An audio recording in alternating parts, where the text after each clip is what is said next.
पुरी जिला काकटपुर अंतर्गत बाजपुर गाँव गाँव जन्म ग्रहण करथिले माँ तौपई तनयवंत साधवों घरे माँ तौपई जन्म ग्रहण करथिले। आज से तौपई जन्म स्थान रे किपरि झियो माने खुदुरुकुणी पूजा पालन करती आज आसतु देखा। मोर गाँव मैंने सेठी खुदुरुकुणी बहुत धूमधाम रे पालन करती। एबे सेमाने सकाळे प्राची नदी कूल को जाइचंदी बालुंका दबाकू। बालुंका दबार अर्थ हेउची मंगला को आवाहन करा जाए।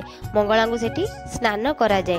मंगला को हलदी पानी द्वारा स्नान करी बालुंका स्थापना करी मंगला को स्नान करी सेमाने मंगला को आवाहन करथांती पूजा कोठी को संध्यारे पूजा करबा पई। ए हेउची सेही जंगल जो जंगल रे घरमणी हजिथिला आउ एही होची सेही प्राची नदी जो प्राची नदी तटरे तौपई खुदुरुकुणी को मंगला रूप रे पूजा करी सात भाई को पाइथिले। ए प्राची नदी होची गंगा ठारू 100 वर्ष बड़ बोली पूर्ण वर्णित रही अछि। एहार पानी गंगा जल ठारू मध्य पवित्र अटे। प्राची नदीर आहुरी पवित्रता मध्य रही। प्राची नदी से माने बालुंका नहीं आ पानी नहीं माँ को एटी स्नान करेबे।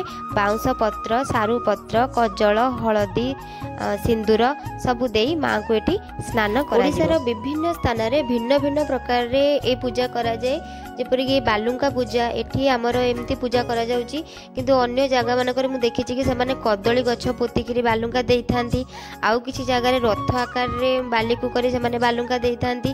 किंतु सबु जगह रे मंगला को पूजा करा जाए सेटा होची सबुठ बड़ कथा। कुआरे झियो माने आज भी निष्ठार सहित ए सब पूजा करूचंती। आम गाँव तो बहुत भल से पूजा से माने करूचंती। आगुरु आम बड़ भौणी माने जेमती करूथिले आमे सेमती कलु।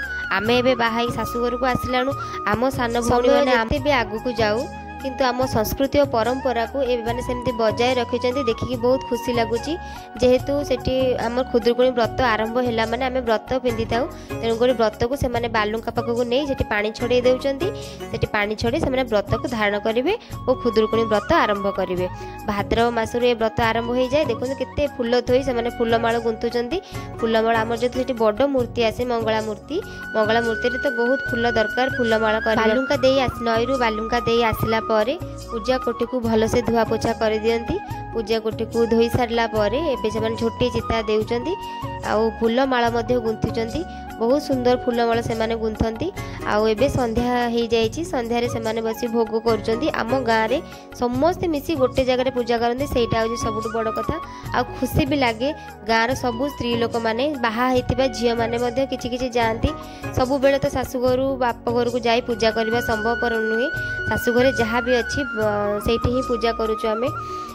जिते पूजा कले भी जिते सासु घरे रहिले भी मनटा सब बेले गाँव रे ही थाए। सबू समस्त को देखिले मो पूजा करिवार बेल मन पड़ जाए। जहा भगवान माँ मंगला समस्त को सदैव हुंतु। सबू झियो मानकर मनस्कामना पूर्ण करंतु।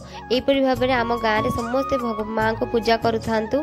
माँ को जेहेतु यहाँ माँ को जन्म स्थान आ मंगलांकर पाखे पूजा करा जाउची तेणुकरी पूजा तो निश्चिंत भल से करंतु।